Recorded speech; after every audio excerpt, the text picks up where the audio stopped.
Hi there, welcome to the video about rounding. First of all, you should know what is rounding.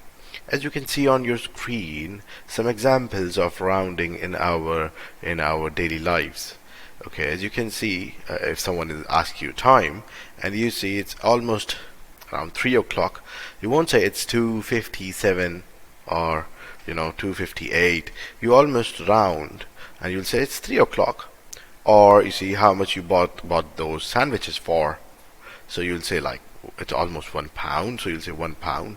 Or if you can see these newspaper articles where it's showing 3 million people unemployed, do you really think specifically it will be 3 million people? It might be like 2,997,547 people who are unemployed, not exactly 3 million. So why we round?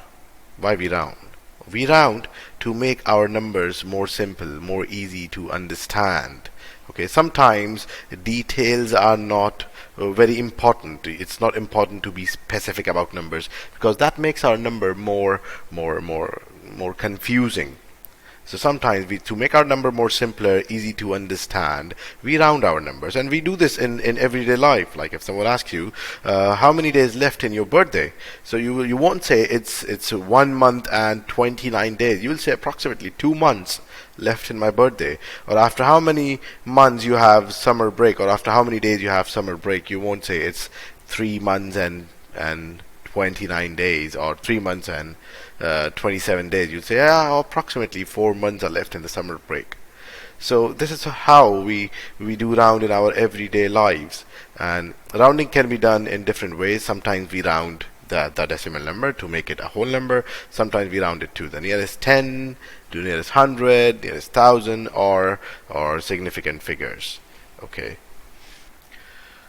Okay, so now let's use number lines to get more detailed idea about how to round to the nearest 10, 100 and 1000. Okay, as you can see here, we have to round 27 to the nearest 10. So first of all, we should figure out what are the two nearest 10 of 27. So it can go back to 20 and it can move up to 30. As you can see here, 20 and 30. Same thing. When we go back, we actually call it round down. We can round down to 200 and round up to 300. Or with this one, 2740, while rounding to the nearest 1000, we can round down to 2000, or we can round up to 3000. And let's see how. Okay, so this number line is divided into 10 parts between 20 to 30. And our number is 27, so 27 is here. Now you have to decide you are nearest to 30 or 20. The answer is very clear. We are near to 30.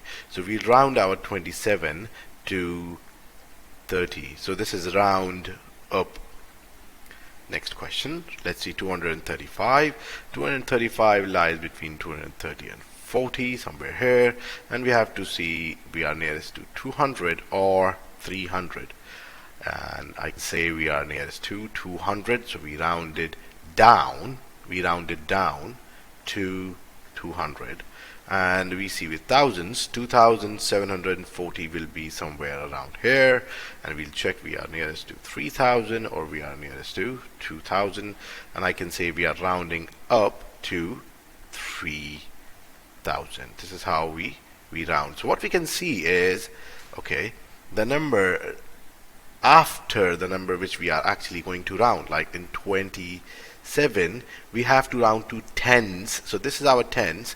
We see the number next to it. If you can see here, if the number is 5 or more, like 5, 6, 7, 8, 9, we will round up.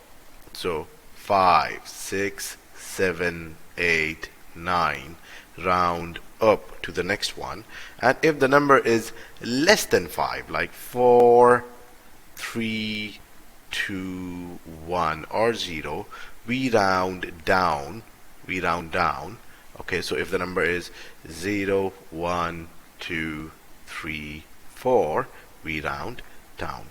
Same thing happened here with our examples. Let's say 235, that was our second example, and we have to round to hundreds. So this is 100 place value. Okay, and we will look at the next number. Our next number is 3.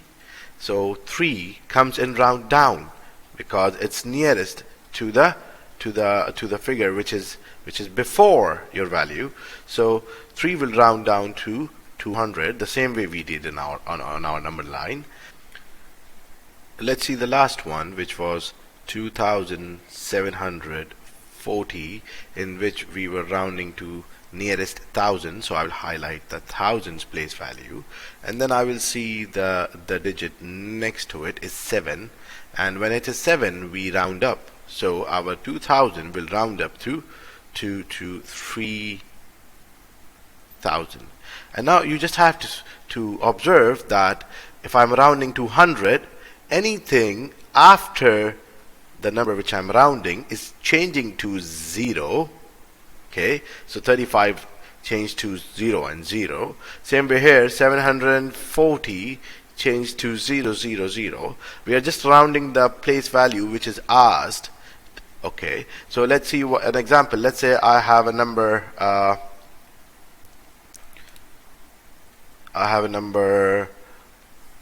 5457, and I have to round it to the nearest 100.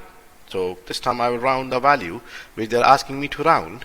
Okay, and then I'll see the number next to it. 5 means round up. Okay, first of all, these two values will change to 0, and I'm rounding up because I have 5 next to it. So my 4 will round up to 5, and the one before it will stay 5. So it's 5500. Another example, let's say we have 6742, and again they're asking me to round to nearest 100. So I'll highlight my 100 and see the value next to it. This time it's 4, and 4 means round down. So my 7 will stay 7 because it's round down, and again the next two digits will change to 0, and the number before will stay same. So here 400 actually rounded to 500, and here 742 actually rounded to 700. This is rounding down. This one is rounding up. This is how we round. Let's do some examples before we end this video. Okay, so here we have to round to the nearest 10. So first I'll highlight all the 10 place values. Oh, sorry, this one is 10. Okay, and then we'll start rounding. So first of all, the number next to it is 4. 4 means round down. So 2 will stay 2, and the number next to it will change to 0. Okay, let's see the next one. Here we have the digit next to it is 7. It means round up. So this one will change to 0, and 5 will round up to 6. It will become 60. 5 is rounding up, so 5 will actually change to 0. 4 will round up to 5, and 1 will stay 5. The number before it stays the same. Here 7, the next digit is 1. So 7, the 1 will change to 0. 7 will stay 7 because it's rounding down. Okay, and the numbers before it will stay same. Okay, in the next one we have to round to the nearest 100. So let's highlight the hundredths place value. Let's highlight the hundredths place value. So 2 and 5 and 400, and here 600. Okay, let's do the questions now. So next one is 4. 4 means round down. The numbers after this will change to 0, so 2 zeros, and 2 will stay 2 because it's rounding down. Here 7 means round up. These two will change to zeros, and 5 will round up to 6, so it's a 600. Okay, 2 means round down. These two will change to zeros, and 4 will round down, so it will stay 4, and 3 will stay 3. Here 8, so the numbers after the 6 will change to zeros. 6 will round up because it's 8 to 7, and the numbers before it will stay same. Now let's move on to 1000. I have highlighted all the 1000 place values. So here it's round down, so it will stay 2000. Round up because it's 7, so it will become 6000. Here, round down, so it will stay 3000. And round up, so it will become 2000, and the number before it will stay same, so it's 32,000. I hope this video is of help to you. Please share and subscribe to support our channel, and have a nice day.